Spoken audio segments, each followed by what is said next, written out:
with all the big calls on all the big races. It's time for another feature weekend show, and it's What a Shout, brought to you by the Racing Post. Somewhere in the capital on a Friday morning we film. Dave Orton back with you and delighted to be so. What a weekend we have in store yet again.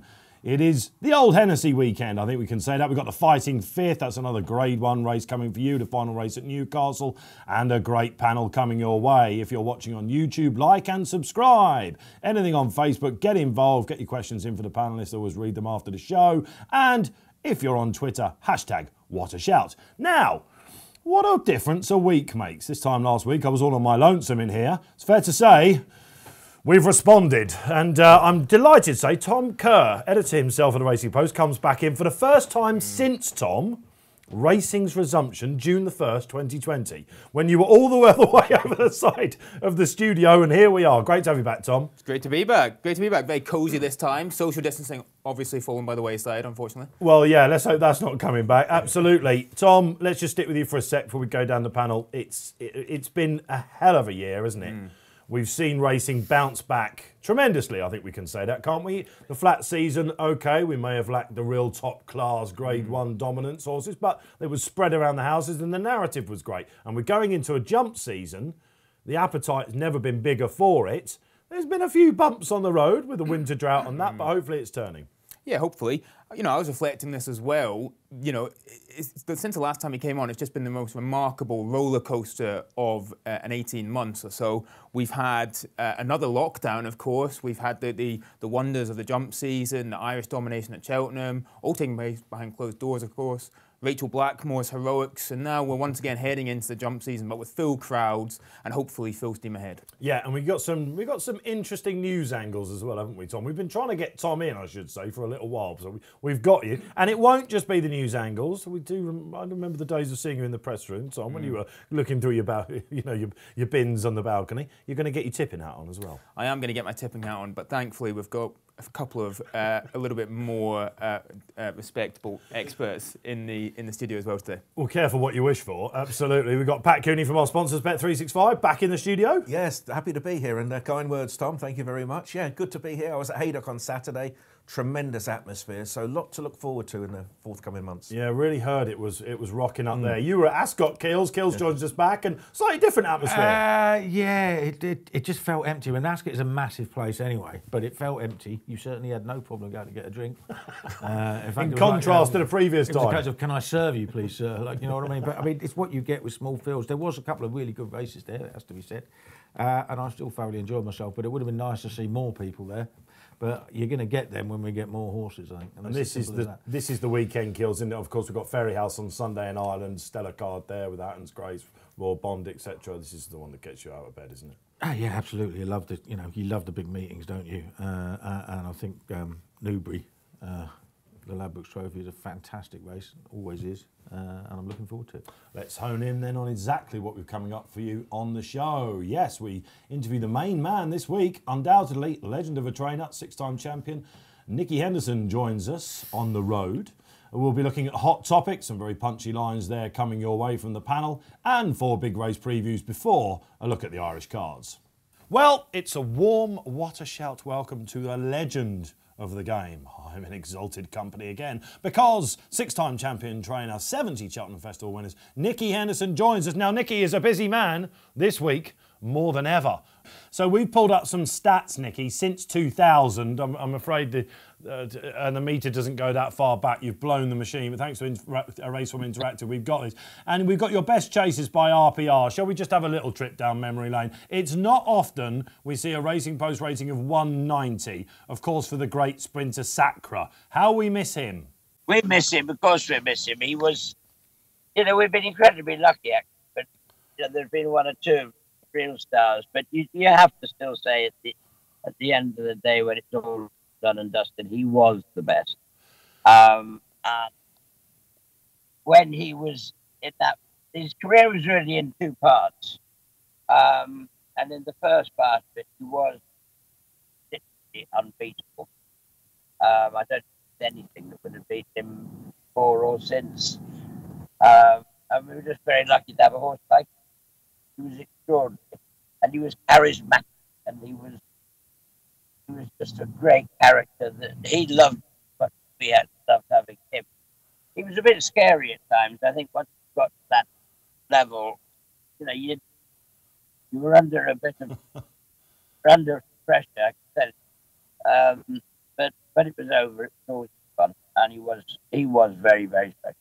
And I think of the comeback of comebacks, wasn't it, of course, when he regained his champion chase. Also on that list, look, you could see down there, I mean, horses that other trainers would just love to have once in a lifetime. We've had 10 or 20 of them, both over fences and over hurdles as well. Bobsworth, of course, with the old Hennessy in mind. Trabolgan, we remember, since 2001, that for you as well. You've also won 6 Fighting Fists. Let's get the hurdlers up as well. Headed by Binocular, more champion hurdles, and you could shake a stick at for Nicky as well. I think since 2000, Nicky, you've had 117 Grade 1 winners. Marvellous scenes. Shall we talk about the weekend coming up before we go on to other things, Nicky? Because Epitont is back out to play. 6 go to post in the last race at Newcastle on Saturday. There were that many in the field when she won last year. Very eventful race. Some old rivals there as well as some new blood. Yes, last year's race was sort of slightly bizarre because Start actually influenced the race dramatically when Silver Streak was taken out, and he did interfere with the race quite considerably. We beat So Royal, and we beat him very comfortably on the day. But I have to say, I've been very impressed with So Royal so far this season. I thought he was really impressive for Wincanton. We're on So Royal's ground, good fast ground. He won't worry Epitont, but it'll play to his strength. Paul Nicholls' horse is obviously highly regarded, and just don't know how good it might be. So I think she probably faces a sterner test than last year. Although on the day she looked as if nothing could beat her. She was just brilliant. Unfortunately, the rest of the season didn't quite go according to plan, and so therefore we've sort of slightly got to prove a point again. And we're hopeful. Aidan School this morning jumped very, very well. She looked like her old self. I hope she is, but she's going to have to be at her best. I mean, Honeysuckle still stands out to me as way and above the best 2-miler. And then we've got to try and put an English squad together to take on Honeysuckle. Sometimes she runs on Sunday. It'll be fascinating to see her out again. But so anything can happen, but she's in good form and all ready to travel up there tomorrow. And I guess, Nicky, with the weather, no doubt, Seven Barrows, like everywhere else, we've been doing rain dances, but this is one surface that you're not worried about for her, obviously, first time out. No, I don't think so. I mean, I wouldn't want it to be very quick. But she's very versatile as far as ground's concerned. So she goes in the soft and she goes on a bit quicker as well. So, no, we've been very happy and her work's been good. She had a gallop at Newbury on the Ladbrokes open morning, the week before last. That should have put her right and sharpened her up. No, we're looking forward to it, but with a bit of intrepidation, I have to admit, because I think it's picked up. Yeah, much will depend on what Monmiral has got in his locker. But on ratings, he does have quite a bit to find, doesn't he? Lots of runners at Newbury as expected. Brave Eagle is your runner in the Ladbrokes Trophy. And James Bowen, is he looking forward to this ride? Again, another horse that ought to like the ground. Brave Eagle loves good ground, so it looks as if it'll be sort of just on the slow side of good, which is perfect for everybody. And Brave Eagle, he's actually in remarkably good form, and he had a fall last year in the rehearsal. Must have been at Newcastle this time last year, and he chipped a bone in his hock, and we haven't seen him until he had a run at Chepstow, that first meeting. And to be fair, he ran a very, very good race. He finished 4th. And I was really encouraged by that run. I am not going to tell you that I think he will win the Ladbrokes, but I can tell you that I think he's very much a little each way could be, well, there are worse things you could do with it. He's had the prep run, hasn't he, which is seemingly important for your runners at the minute, Nicky. You've been quite sparing this week. You had a winner at Southwell, of course, that had the run. Buzz, of course, came off the Cesarewicz one. Wasn't he a treat to watch last weekend? Let's talk a little bit about the season so far, or perhaps the lack of it, Nicky. We all know you're behind. You've not got onto your grass. You've been very public about that.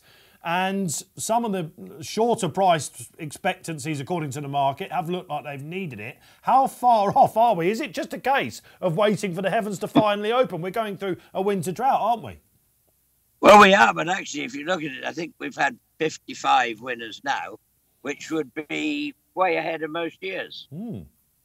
It's not, but you've had to be very, very careful where you run them. And like Ascot last weekend, we had 3 winners, but couldn't run a couple of horses I'd like to have done as well. The ground was just quick enough. But I say the scoreboard at the moment is, we haven't, these races, but you've got to win the big ones, and this is where it all starts. Obviously, the breaking news on Thursday, Nicky, to James Bernard Lambourne correspondent and Shishkin not making next week's Tingle Creek, it's fair to say, caused a bit of a ripple. Social media, racing Twitter as we call it. There was a bit of a storm in a teacup yesterday, Nicky, wasn't it? Thankfully, it's died down and people are now concentrating on the welfare of the horse. I think you've been very upfront about it. What's your reaction to that? A lot of people throwing a lot of mud yesterday, weren't there? Well, we get to expect that. It doesn't matter how you do it, when you do it. We just figured that it would be easier to make the decision now, let everybody have as much notice as possible. If you leave it to the last minute, you've done it too late. If you do it, whenever you do it, you're wrong. How can you be wrong? I'm not happy with the horse. If I'm not happy with him, he isn't going to run, simply because he won't run a proper race. What is the point of running him? And he's had a few issues. He came in, we had to start with him a bit late because he needed a wind operation. And I think just possibly we've had to push a little bit. The ground hasn't helped us. We weren't just happy with his tracheel wash on Monday. It was just a bit murky, a bit of mucus. That is telling us everything. And the only thing that gets me is people who write things that blatantly, absolutely blatantly, know nothing about horses. And I invite them to come down and spend a day with us, and they will go home and write a very, very different story because they just don't understand what happened. If a horse isn't 100%, what on earth is the point of running it in a Grade 1 race at this time of the year? There's a long season ahead. I want to run it, so does he, I expect, but he can't. I'm not happy with him. Nico wasn't happy with him. His work was all right, but it's not what he's capable of. He's not there yet. It was a wonderfully revealing article that you did with Jimmy Byrne, our correspondent, because you said, A, he's not the best workhorse, which kind of makes a bit of sense. You think about it, when he went into the Supreme, he was a huge drifter on the day, and I love that type of horse that produces it on the track. He's the 1-1-1-1-1 machine we know he is. And something else in the article, Nicky, you think that getting onto grass might perk him up?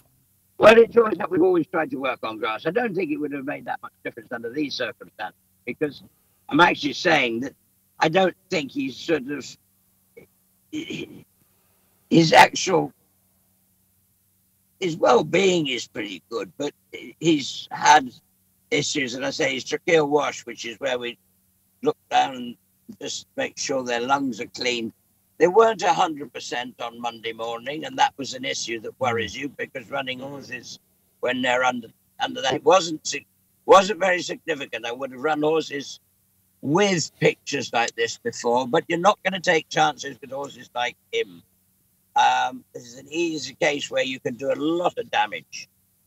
You could ruin his whole career, and I'm not prepared to take that chance.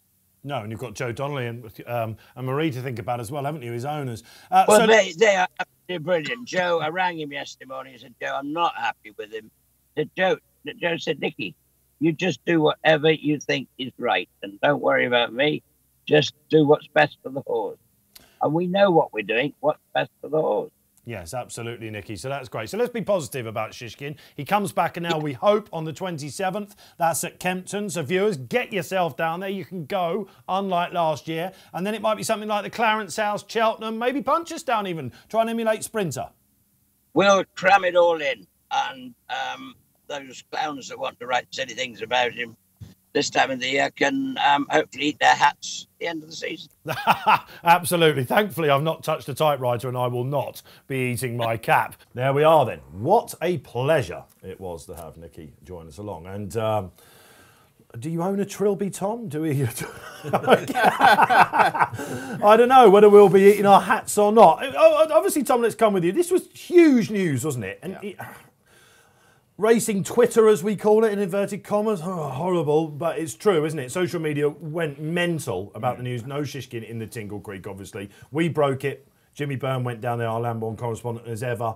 He had a lot to say about it. It was a telling interview, a comment from Dylan Hill as well, which got the industry going as well, certain trainers. And it then revolved a little bit, and it came back round, didn't it? And people were saying, well, what about the welfare horse? A, where do you sit with this? And I suppose it's LT or Mark 2, isn't it? If this was any other race but the Tingle Creek, would it have been different? Well, I actually think this isn't really about Shishkin. And it's not really about Nicky Henderson either. It's about everything that's going on in our sport. It's about small field sizes. It's about uncompetitive races. It's about the Irish domination. And people are responding to that. You know, it's impossible for anyone to say Nicky Henderson made the wrong move because we don't know what the situation is with Shishkin. But people are responding to another big race which has lost one of its key focal attractions. People are longing for these big races through the winter to be dust-ups between the biggest stars, and we're not seeing that. And that's why people have responded so strongly to this, and I completely understand that, because it is a big problem that the sport's facing. And we're going to go have a Tingle Creek, which is going to be a great race, but it's not going to be the sort of winter-defining clash that it could have been. Kills, let's come to you on this. It seems a long time ago that Moscow Flyer, World Chief, and Azertia was steaming up that hill in one of the race for the ages. Yeah, it does. Barry Garrett punch in the air afterwards, showing how important it is to win a race like the Tingle Creek. Now, you know, I read the piece in the Racing Post on Thursday, and it just baffled me that at one point Nicky Henderson is saying the horse is fit enough, and another point he's not ready to go for a gallop at Newbury, which is a case of just getting on a horse box, getting off, having what had amounted to a brisk walk up the straight, and then going home again. I've softened the start a bit after seeing that, because my two concerns were, one, is this just a case of Cheltenham eating the jump season again, or was there something more seriously wrong? And I think it's probably, he is a long way behind, from judging by that. Now, he said he needed a wind operation. Now, we don't know when he had the wind operation, but if you look at all the horses running with a W1 or 2 next to the names on the card tomorrow, most of those will have had their wind operations in the summer, i.e. a fair while ago, or even earlier than that. So it turns out that Shishkin's had to have a wind operation in late September, early October. Then, you know, we won't know that until his name appears on the race card, obviously, because we don't get that information from Weatherby's. But then you'll find out, well, actually, he has had a problem. He is much further behind. And you know, if a horse's wind goes on the gallops, you've got to ease off him, obviously. So, you know, Nicky Henderson has become the target of this sort of thing because he's got previous with Altior and the likes, and it's become an easy target. And I personally have gone to town on Twitter myself, so I'm not going to step away from that. But he's been more of a target than other people who do the same. It's not just him. Look, nobody ever criticised John Gosden for taking Stradivarius out of races when his form said that he handled the ground fine. Like, you know what I mean? It's just a case of it's become sort of an easy target, so I have sympathy with him over that. But at the same token, we've got too many graded races for 2 milers over jumps. I mean, Craig Fake ran a great little piece the other day about how come there's no decent handicap between last Saturday's race at Ascot and the Grand Annual for 2 milers. Yeah, in between them we have the Tingle Creek, we have the Desert Orchid, we have the Game Spirit, and we have the Clarence House, which was the handicap. Last year, those races attracted 23 runners between them, and only 3 horses ran in more than one of them. Yeah. So they're not the only trainers that are avoiding races to run in. There's too many opportunities for not enough horses. let's go back to making these races handicaps. Let's see Desert Orchid give loads away. Let's see Well Chief give £20 to the next time out winning Ryanair, this, that and t'other, when he did it off a mark of 176. Like, you know what I mean? The racing programme needs a revamp. And we need to be able to shoehorn horses into races they can run in. And if you don't want to go for the big prize and the handicap, then put on a couple of small graded races. But these races, as grade ones, don't work because people don't want to run their best horses in it. And it's not just Nicky Henderson. Yeah, meaty stuff so far. Pat, let's come to you then for a final word from a bookmaking point of view. Well, it was just tremendous disappointment to hear the news. But I actually don't have a problem with Nicky Henderson deciding not to run in the Tingle Creek. He sees the horse every day. If your kid wasn't well, you wouldn't send him to school. So I think, in many respects, fair play to him for making the announcement when he did. 11 days before the race. You can imagine the chaos if he'd still been in at the 5-day stage, and we're still thinking he's on track to run. I just found it just desperately disappointing because I like to see the generational clashes, between these horses. And even coming down on the escalator from Waterloo yesterday, every second poster was a poster of the Tingle Creek. So. Just a cute disappointment, really, but I have no problem at all with Nicky Henderson withdrawing him. Yeah, this is one that will continue polarising opinion, I suppose. Sandown's loss. Kempton, the day after Boxing Day, it's their game. Get yourself down there. Let's hope he turns up. Get your comments in below. I think this might get lively. Hot topic time on this week's What a Shout. Let's get them up on the screen. You know the drill by now, regular viewers. If you're new to the show, 6 hot topics from the past week. Ooh, some sizzling ones there. Picked at random. Let's go down. And with Tom Kerr on the panel, it seems remiss not to go to him first with uncertain times, Tom. This week, news breaking, the regulatory bodies it's all sort of shaken up, isn't it? And where do we go? So for people that have no idea about any of this, Tom, give us A, what's going on, and B, your sort of slant on it. Yeah. So, right, first of all, racing politics isn't anyone's idea of a good time, so I'm going to make this as quick and simple as possible. All right. Right. Who runs British racing? So there's actually 3 key groups that run it. It's the BHA, it's the horsemen, which encompasses trainers, jockeys, etc., and there's the race courses. And in order to make any big decision, they basically all need to agree. But the problem is, these guys can't really agree on what colour grass is. And so we get deadlock all the time. And the system might have been designed to create deadlock. So recently we had a prize money deal that collapsed amid loads of acrimony. And basically they subsequently have come up with a new proposal to how to run racing. That it would just be the horsemen and the race courses, and the BHA would be relegated to a purely regulatory role. Well, few flaws of that. First of all, when the news came out, it emerged that lots of trainers and owners didn't actually support the deal. Second, government wouldn't be particularly keen on that. They've made very clear that they think independence is a vital component of governance of sports. And third, as we mentioned, trainers and racecourses and jockeys don't agree on much at all. So you take one side out of it, you've still got deadlock. So it seems like that deal is pretty much dead in the water. This comes as, regulatory bodies in France are announcing record levels of prize injection, doesn't it? It seemed unfortunate timing, that as well, didn't it? Because we're just like, what are we doing wrong here? What's the problem, Tom? I mean, at the moment, it seems like we're beating ourselves up unnecessarily a little bit, and no one really knows how to get out of it. Well, I think the long and short of it is that racing in Britain is being failed by its leaders in a massive way. Because we have lots of issues that need to be resolved right now. We have field sizes at record lows. We have a complete lack of innovation in the race calendar. Paul was talking earlier about some of the changes that ought to be made in order to make it more competitive, but we're not doing that. We've got the Irish dominating at Cheltenham and over jumps. We've got our racehorses being sold around the world to jurisdictions with better prize money. And of course, underpinning it all, we have that weak prize money. The simple fact is that we need our leaders to come together and find a way to resolve this, because racing is in trouble. It's 5 minutes to midnight and we need a solution. And that's on our leaders. They need to step up. They need to do a deal which breaks the deadlock and enables British racing to A, tackle the problems facing the sport, and B, capitalise on the amazing opportunities this sport has.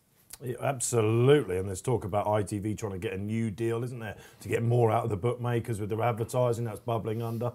Kills, is this possible? I mean, we had all this new audience, didn't we, through lockdown? We're just about to throw it away, aren't we?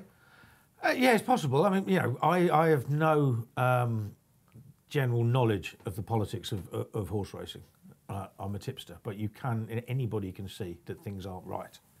You know, and you can see that from the race program, you can see that from the field sides.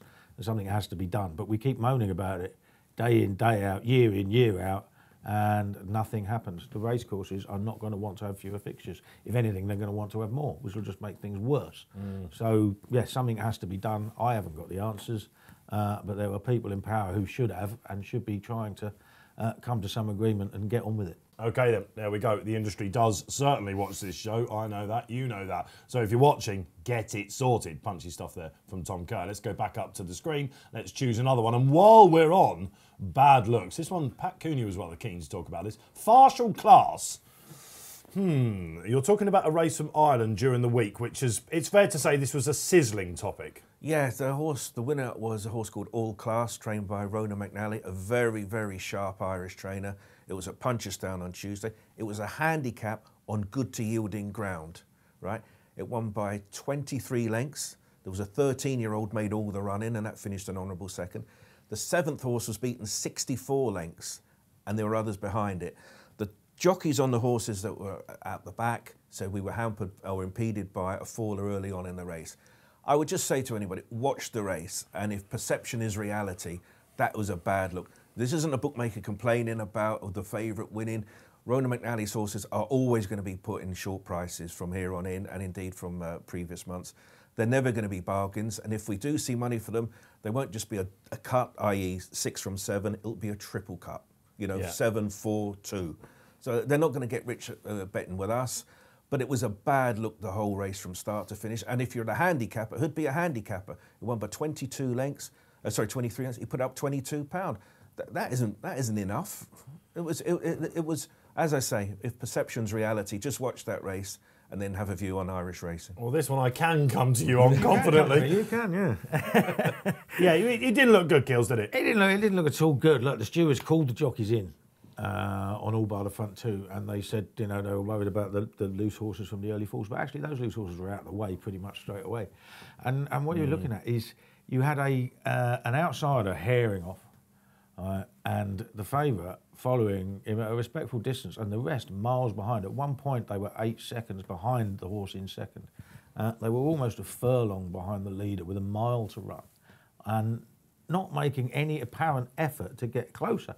Now, this was a race that was running a time almost a minute outside the RP standard. So we're not talking about they've gone off herring. Yeah. All right. So at the very best, it's a terrible case of bad judgment from good jockeys. And because of the gamble, everyone's looking at the race anyway, aren't they? Everybody's calling. Yeah. Everybody's shouting about it. I mean, don't get me wrong. There were loads and loads of people in racing who thought, "Oh, they've had it right off. Very good. Yeah. Well done." Yeah. Like, you know what I mean? There are plenty of those. But I mean, the look for racing itself, and Irish racing has a bad reputation for this anyway. You always hear people saying tries at the front when they've got, you know, big fields and whatever. It needs to be addressed.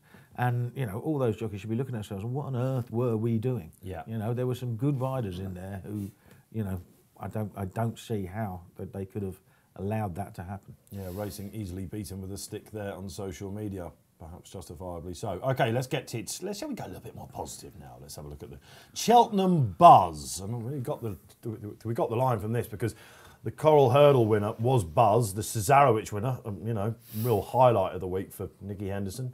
Pat, a steamer now for the Stayers Hurdle. You know, some of the top judges, Gavin Lynch, our columnist now, up in the ante, he said, you know, in his column, pre the race on Saturday, take the price. Is he a credible Stayers? I mean, have we seen something from the weekend which is a proper Cheltenham player? I personally thought he was viewed a little bit negatively. I thought it was a satisfactory run and win.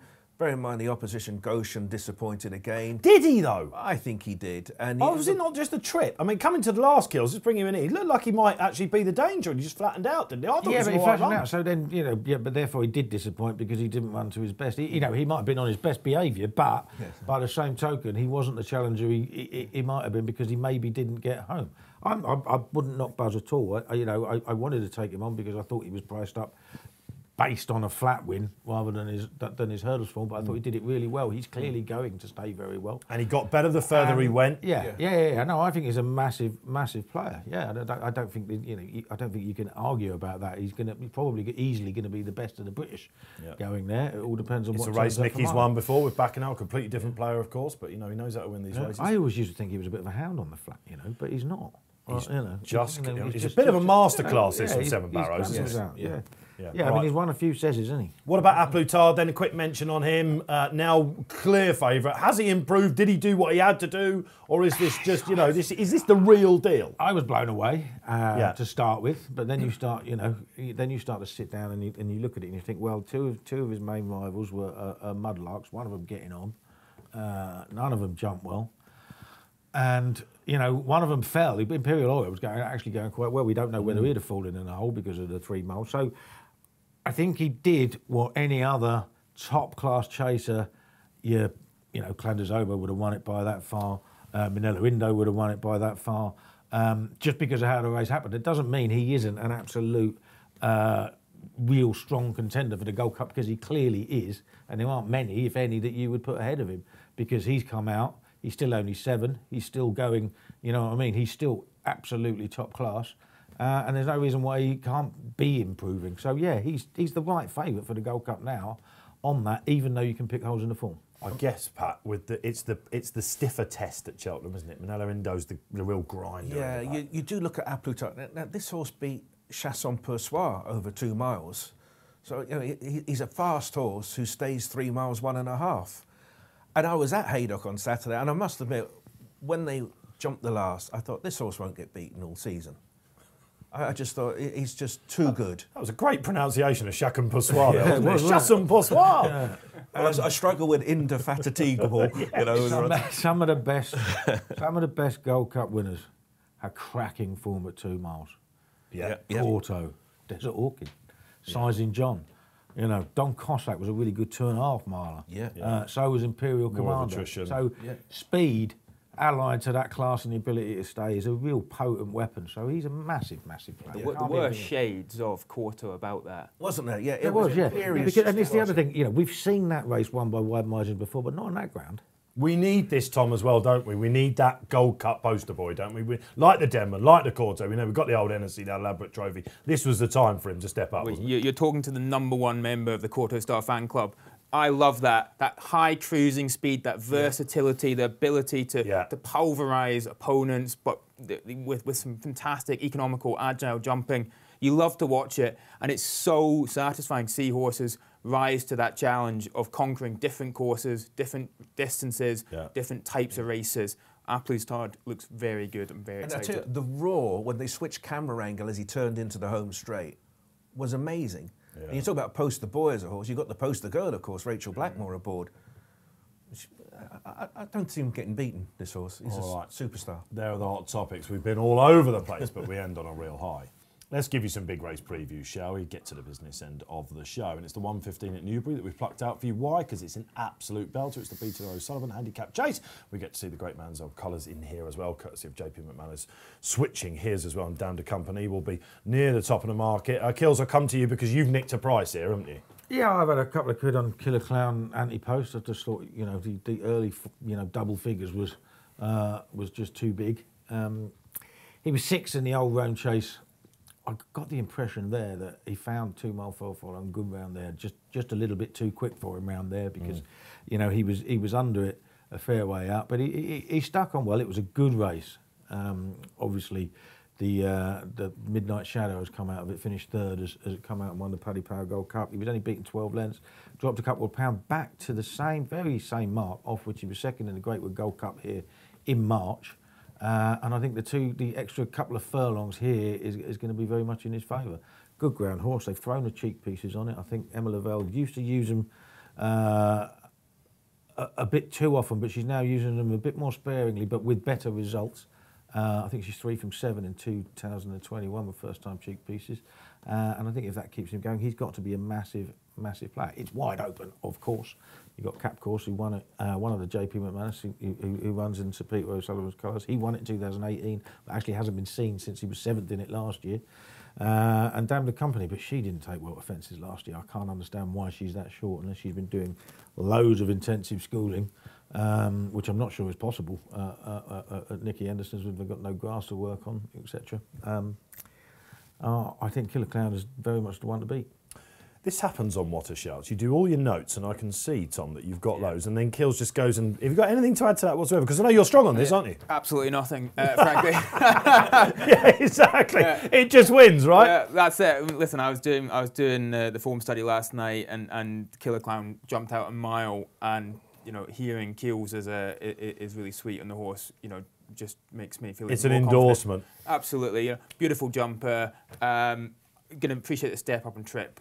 I just think that's the one for me. Do you know, I wanted to take him on initially, but I saw the cheap pieces and I thought I was a little bit underwhelmed, was I? And then you look back and everything, you see loads of rivals with plenty to prove, first time out and all that sort of thing. You've had your say. I'm not coming back to you. I can see you pining for me to come back to one negative. He actually doesn't win very often, not as often as he should. So what's the price that you wouldn't want to be getting involved at then? Let's come back to I think he's still a fair price, because obviously a lot of his horses, I mean, Umbergado was one of the favourites who won the Greatwood. He didn't make the entries. I think he's still fair around about 5 or 6 to 1. Okay. Pat, what price are you going to go off? Well, it's about 6 to 1, but make that 3 clowns, really. I thought he was the most likely winner of the race as well. Okay, all right. Now listen. According to Nicky Henderson, we're all clowns. Let's hope we can be a little bit killer at the end of the 1:15. 2:05 up to Newcastle. Upon the Tyne we go, and it is the Rehearsal Chase. They've moved this a little bit sooner on the card, I guess, to accommodate some of the good races up there. The Fighting Fifth being the last as well. Kills, I'll come to you again at the top. Why? Because I said when I did a feature show earlier in the week in this studio, one course is going to get it soon, because they have to water at the moment to maintain a level playing ground, and then the weather will, open up. It could be Newcastle. Yeah, it could be Newcastle. Yeah, it looks like it's going to pour down. That is the forecast. I mean, they were varying, anything from 10 to 40 mil. So it's going to make a difference. There are, if it all gets in, there are some doubtful stayers in this race. Good boy Bobby. I think Spirit of the Games is a doubtful stayer. Glenn Forster was obviously a doubtful stayer, even if he doesn't go as fast as he did. It's a strong lineup, though, isn't it? Time, but it is a strong lineup. Sandy Thompson's got the favourite, the Ferry Master, but I prefer his other one. Dingo Dollar. Used to be trained by Alan King. He's been, I think, 3rd and 5th in a couple of Ladbrokes trophies in his time, and he made an absolutely sparkling debut for the yard at Newcastle last year. He was a shortest price favourite in probably what was a softish race, but he jumped like a stag round Newcastle on his first visit there, won by 10 lengths, came out next time, finished 2nd in the Scottish National, so we know he stays really, really well. And that was just a case of not being quite fit at Kelso last time when he was, I think, 4th to Empire de Mould, who was very progressive, because he jumped like a stag out in front, then got tired. I think he'll be bang on, he'll be up there, and he'll get a few in trouble with his jumping. I was surprised that the market had it this way around. The Ferry Master, the Scottish National is the key, isn't it? Because again, he was shorter in that. And for a long way, he got a more attacking ride, he just didn't get home. Shorter trip here, but Dingo Dollar, he looked for a long way like he was going to win that race. He'll do for me. Don't tell me we're going to be unanimous again. No, actually, this time I'm in violent disagreement with Keels, which probably means disregard everything I'm about to say. I do like the Ferry Master. I think he's going to strip much fitter for his race at Musselburgh recently. And I'm also quite interested in Glenn Forster. Really good first run for New Connections. Back on a really attractive mark, I think lowest since 2018. Could be competitive, big price. I love this. Tom says when we, threaten to get him on these shows, I'm not sure about the tipping, but he's shown his old prowess there. I backed Glenn Forster for the Arkle a few years ago. Don't go there. He's a pretty decent horse. So he's chucked in, isn't he? Yeah, I wrote in the paper. He's the best jumper in the field, and he unseated at the second. Happy memories. But he is a cracking jumper when he's on his game. So, Pat, the Ferry Master, I mean, he's always favourite, isn't he, whenever he comes up against a stablemate? He looks sure to go off market leaders. I agree with that. And of course, Sandy Thompson, he runs Dingo Dollar. He had Yorkhill at 66 to 1, win it last year for Lee Westwood. What a story. I think we've all got to be on weather watch with this race, because if Newcastle do get the rain, that's going to be suddenly a long old way, that trip. So I think the Ferry Master's solid. I agree with Tom. Glenn Forster, a year ago, I made it note here, he ran okay off 154. And now he's off 137. Not many horses drop £17 in a year. And that gives you a bit of leeway. Aidan Coleman, only 10 stone 4. Maybe him. I think he could be one of the sort of horses the tipping lines go for and so forth. He has that sort of sexy profile. So I'll go for Glenforsa. Yeah, watch the market, watch the weather. The Ferrymaster then, you might need to be a boat to win this. 3 o'clock at Newbury. It is time for one of the highlights of the Jumps calendar. It is the Ladbrokes Trophy, the old Hennessy, whatever you want to call it. You can go back through the sponsors. But this is a belter. Pat Cooney, let's come to you. Irish Domination again in the market. This is some lineup if they all make it. Let's hope they do. We all look set fair for a real vintage renewal. Yes, and again, this race and the market will go how the weather goes, because the 2 Irish horses, Eclat de Rire and On the Ropes, have both got form on testing ground. Good ground is okay for them, but they're better on soft. So if they get the rain, they'll harden up in price. We all want the second season novices. We've got them, the front 4 are all that. They're all 7-year-olds, all from top stables. So it's hard to see anything else breaking through, really, in terms of shortening up in the market. If it doesn't rain, you've got the likes of Fiddler on the Roof, who, given that the Tizzards were out of sorts last year, you could say, well, maybe he's better than the form book shows and he ran well enough first time. And then if it stays goodish ground, you've got Enrillo, who was first past the post, and I bet 365 at Sandown.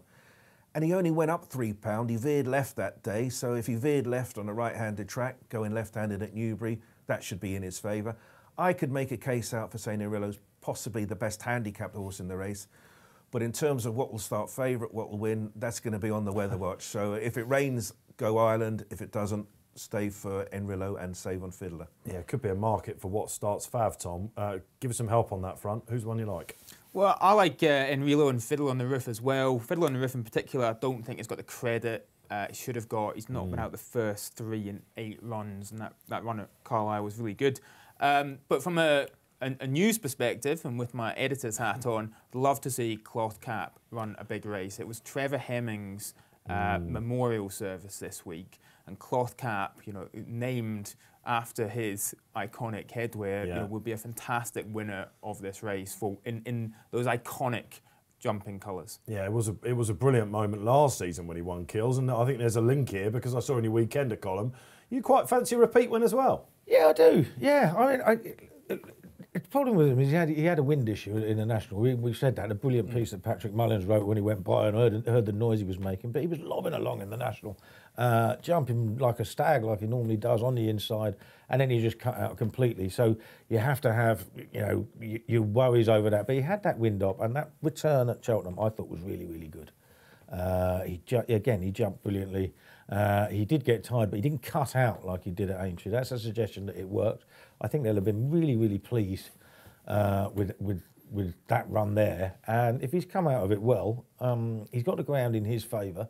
You can see him doing it again. He is £18 higher, but he does deserve to be because obviously he thrashed a load of good horses, went wrong at the rates at Kelso afterwards.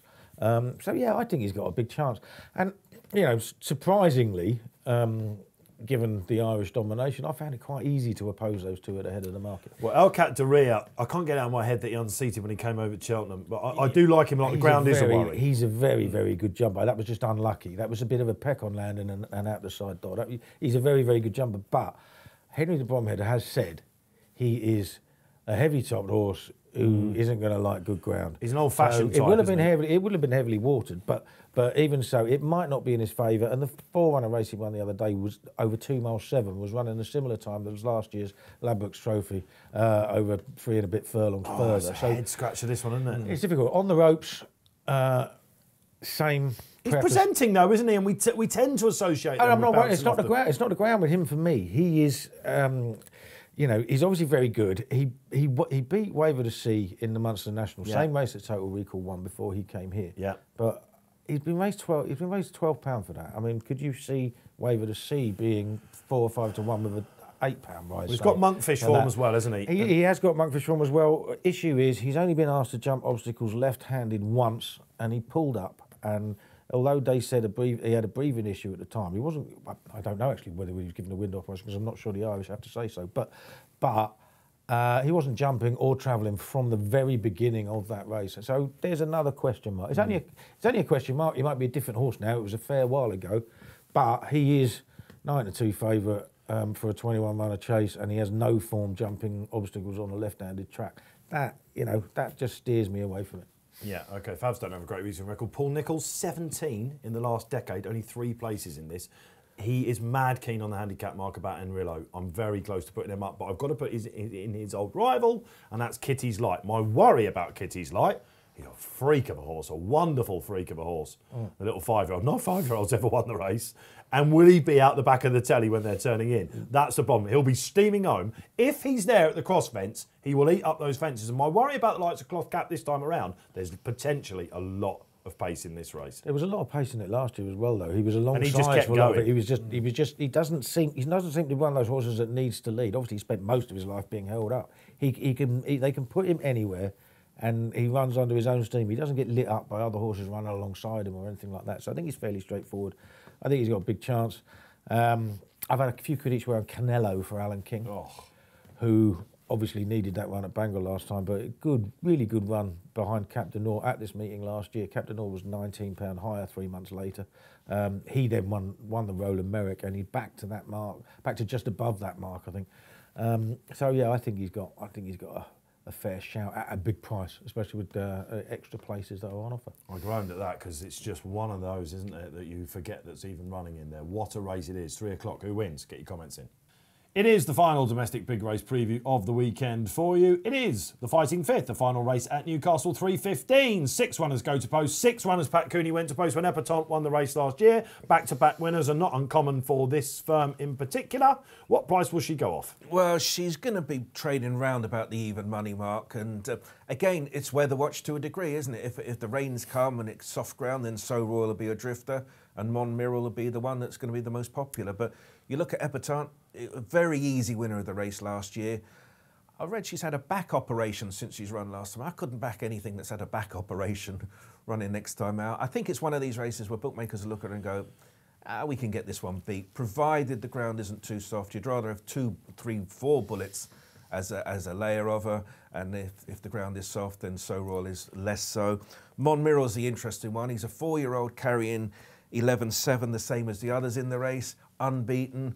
We don't know how good he is yet, really. Promises to be very good.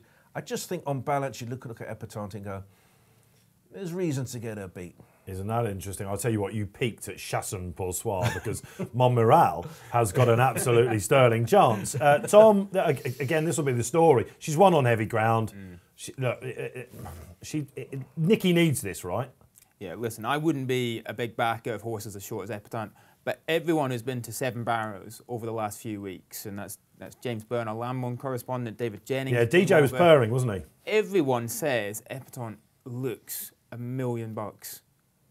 She's absolutely jumping out of her skin. So it's probably a watching race for me just because of the prices, but I think if those reports are at all accurate, she should hose up. I can't wait for this race because this is a big moment for me. I've backed Montmiral anti-post. With the only Cheltenham bet I've got at the moment, bar one other, which I'm going to give you at the end. Looks like that's going to happen as well, by the way, is Montmiral for the champion hurdle. Because if he wins this, Kills, he's going to make that 20-1 odd price look absolutely ridiculous. The British Guard, if you like, needs the improving. They could have gone chasing. They were umming and ahhing going down the marsh route with him and taking, all the allowances. They're starting him off here. They could have gone Jerry Fielden. Turns out he wasn't qualified to run in that. But he won that with Rock on Ruby. Epitont won that. It shows you the class he's held in. They're confident. Any more rain, the better. He's the one for me. Yeah, he's potentially a very, very good horse, isn't he? He's some way off the form of them, though, because he's only running 4-year-old races, and we've got to wait and see. I mean, what he did to Adagio at Aintree, he has looked very, very good, but he's still got chunks to find, given the prices. If you give me the choice between those two, I'd take Epitont. Most definitely, she only needed with the weight for age elapsed, not the weight, the sex allowance. She only needed to run to an RPR 154 last year to win it easily. And if she runs to 154 again, it's almost out of reach for most of them. We've got no problems about this being a small field, guys. By the way, we've got Silver Street, we've got So Royal, you get it. top characters, right? So Royal, I love So Royal. If you don't love So Royal, there's something wrong with you. It looks like it might go against him. He does handle soft-ish, but he was 4th in 2016. Would you believe it? Behind Irving on soft ground. He was second. Yeah, 4th at Irving on soft ground. There you go. I mean, Irving's one of the worst Grade 1 winners we've ever had. He won it twice. I know. But come on. I think I backed him against whoever it was, Duvan or one of the others at Cheltenham, so I got that one wrong. But wasn't a proper Grade 1 horse, is what I'm trying to say. I think Epitont's the one to beat. The forgotten one on the market is Not So Sleepy. If he gets an easy lead, remember last year he chucked at the first, didn't he? Like, you know what I mean? But if he gets an easy lead, he's not a mug in soft ground. And if she isn't absolutely ready, we all know that Henderson's horses have been needing the run. It might go well at a big price. Wow, so will Epitont make it back-to-back wins? Will Montmoral be the new blood, or will Not So Sleepy be not for catching like Cornerstone Lad a couple of years ago? You will not find a better preview anywhere in the land of the Fighting Fifth than that. A Sunday treat for you then, and this is where Ireland really starts to ramp up, isn't it? What a time it is to be on planet Earth, because it's Fairyhouse. It's Hatton's Grace Day. You looked at me interestingly there. You're like, is it? Yeah, I'm not sure it is. Well, if you're a racing fan, Tom, it is Hatton's Grace, Honeysuckle, Drinmore, won by some of the greats over the years, and the Royal Bond, and a great supporting card as well. You didn't want me to come to you with this. We're going to wrap them up, these three races, basically. But Honeysuckle, 7-4 wouldn't at the worst anti-pros price, would it? With all the rest of them playing for places in the Champion Hurdle Division, would it? Yeah, you've publicly exposed me as someone too scared to tip on Irish racing. There goes the bonus. Yeah, listen, for me, Sunday's card is all about seeing Honeysuckle again. Yeah. Just, you know, really strong claims to be the most exciting horse in training. And with the crowd. Fantastic. Yeah. Okay, all right, so it looks like she's absolutely nailed on for that. And Grace Gills? Yeah, I mean, she would have called. She's probably a superior champion hurdle winner, isn't she? And there's no evidence that there are any horses in training at the moment that can give her £7. And you know, it is that simple. She's that good. She keeps coming out. She keeps doing it. I love Soldier. I think he's really growing into himself now, but he's still got a massive amount of fight. Given what's in the race, he's probably the right second favourite now. So advice-wise, we're looking at just slightly sub 2-1 for the Champion Hurdle at the moment. Yeah, of all the anti-post prices at the start, when you put them all in a row, that looked like the one that might be the solid one. Well, it's the one it's the real short one that you wouldn't argue with, because she doesn't have to prove she's the best. Like, you know what I mean? We've got novice chasers that are threes, like, you know what I mean? They haven't jumped a fence yet. Like, you know what I mean? We know exactly how good she is, and all the evidence tells us she's better than everything else. Yeah. I don't bet, you know, I struggle to bet 7-4 on the day, let alone 4 or 5 months in advance. So not for me. But no, it's great to see her. She's a wonderful mare, and you know, she'll almost certainly win again. What about the Drinmore then, the grade one that precedes that? That's quite an interesting race. I still really like Cape Gentleman, and he's full favourite because he got trounced last time by Riviere de Tel, but I have a feeling that he just ran into a very good 2-mile chaser to whom he was giving £18 because of the weight for age. It looked like he wanted this trip, didn't it? And it looked like he was a bit slow for it. He probably does want 2.5 miles. Now, they're obviously, you know, strike while the iron is hot with him. He needs to go right-handed, so he's going to run you know, you oppose him when he runs at Leopardstown. He can't go. He doesn't seem to be able to go left-handed, but he jumps really well. I think he's got as good a form, or maybe better than most of the opposition. I mean, the head of it is Lifetime Ambition. Obviously, very interesting horse. Won well from Fury Road last time, but I still think Cape Gentleman's form is up to a par with that, and he's more than twice the price. So that's where I'm going. My worry about him is that he maybe had a harder race than he needed to coming into this. I really like Cape Gentleman's horse. He's one of my favourites, but like Lifetime Ambition, I think this is a proper horse for the Harringtons. Now he's got over fences. Pat? Yeah, I wouldn't disagree with Lifetime Ambition. It's interesting that we've got 3 grade ones in Ireland, and Willie Mullins doesn't train any of the 3 favourites. Yeah, so. What about the Royal Bond? Because my mate Mozzie, I mean, Graham Rodway, if you've been watching any shows or reading Rodders in the paper, my Lord, he's pinned his hopes on this one. Yeah, I mean, this is a hot race. There's lots of these horses were visually very impressive last time out. I have to say, none more so than my mate Mozzie. He was pretty spectacular. The bookmakers have all seen him though. We all get the hype about him. He's around about 6-4. I think you'd have to take him on at that price because you've got plenty of strength and depth in opposition to him. But if you played each of these horses last run and said, OK, you can pick one now, which one would you pick?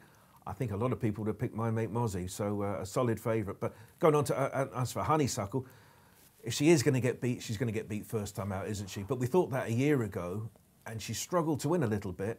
And I thought it was interesting that Henry de Brummett said, we're not making that mistake again. She's more ready this time around. So I can't really factor in we might get a beat because she's not quite ready, because she'll be ready this time. So there's one for the short ones, these 2, I think. 3 Stripe Life I'm a huge fan of his. It's just whether he wants a bit further. I think if you're looking back in the champion bumper, I know it's stolen from the front maybe, a Rachel Sizzler on Sir Gerhard, but he's a lovely animal, this. He is. I mean, there are, lovely animals in this race. There should be. It's a Grade 1. The problem is there's so little form to go on that it's hard to come up with a real firm opinion. My mate Body did look really good. Mighty Potter has been backed into second favourite, won by 29 lengths last time. But what Still a bit of a guess up then. It's an absolute, it's still a guess up. This will tell us an awful lot more. Not a race I'll be having a bet in, but you're crazy not to tune into the top class Irish racing with a view to Cheltenham. There you go. He's nailed it. Finally, that's the Irish wrap. Nap time, weekend winners. It is Tom Kerr. Killer Clown, 115 Newbury. I had a feeling you were going to say that, Tom. Nice. Stolen it from you, but we've got another strongie. Yeah, I've come down quite keen on the chances of glory and fortune in the 150 at Newbury, going up to 2.5 miles, Son of Fame and Glory. Things didn't go right in the Greatwood last time. He's better than that. 130 at Newcastle. I'll give you Valeres. He's going to be short, but he's going to win for Alan King and the Munir. 12:20 Newcastle, seen not heard, 1 run, 1 win over fences. Charlie Longston, Johnny Burke, won by an impressive looking 9 lengths on his handicap chase debut. Only went up £7. Same grade as Charlie Longston, they improve. That'll do for me. The naps have been going well, Tom, in the last couple of weeks. This is the only bit they'll remember you for. I'm really sorry in advance. And there you have it. They were the weekend winners. Travel in style to Gold Cup Day with a helicopter transfer from your 5-star hotel. Experience fine dining at the Chez Roux restaurant. Some of the finest views of Prestbury Park. You and 3 friends could win this. To enter, simply place a bet on the Racing Post app throughout this November meeting at Cheltenham. Weekly prizes on offer all the way up to Boxing Day. Do not miss out. Well, Sally, that's all we've got time for here on this week's What a Shout. What a fun it has been to have Tom Kerr in. We got you serious, then we got you out of your comfort zone, but I could see your tracker writing a few down. Well, listen, it's great to be on. It's great to be on and good to share some of my tips. I think my previous record on What a Shout is mixed. So the only way is up, Tom. The only way is up. I'm hoping this week we're gonna bang in a few winners, and I'm certain these guys are. Yeah, great to have you on. And just a final word. Come on, racing route. The ruling bodies, get it over the line, yeah? Absolutely. That's my big message. Leaders are racing. They have an unbelievable sport, an unbelievable product. It's the best day out you can imagine, the greatest betting product ever created. We're being let down by leaders who cannot come together to act for the greater good. It's time for them to step up. Yeah, not too late. Pat, great to have you back in the studio. Yeah, thoroughly enjoyed it. I just say looking forward to the racing tomorrow, but be careful. The weather could be paramount to horses' chances, so take your time having your bets tomorrow. Absolutely. Safe gambling is our MO here on What a Shout. Keels? Yeah, I'm in danger of having to help my mate paint his study tomorrow morning. After I've paid for the damage I'll do to his carpet, he'll take me for a couple of beers, hopefully, and watch the racing. It's that sort of weekend, But isn't it? look, it's fantastic racing tomorrow. Really looking forward to it. Okay, so for myself, Dave Orton, signing off. Great to have you along with us as well. Get your comments in below. If you're watching on YouTube, yes, do like and subscribe. Don't forget to download the free must-have Racing Post app. You can do that on the App Store or the Google Play Store itself. As Pat said, gamble responsibly. There's lots of sport out there. Enjoy.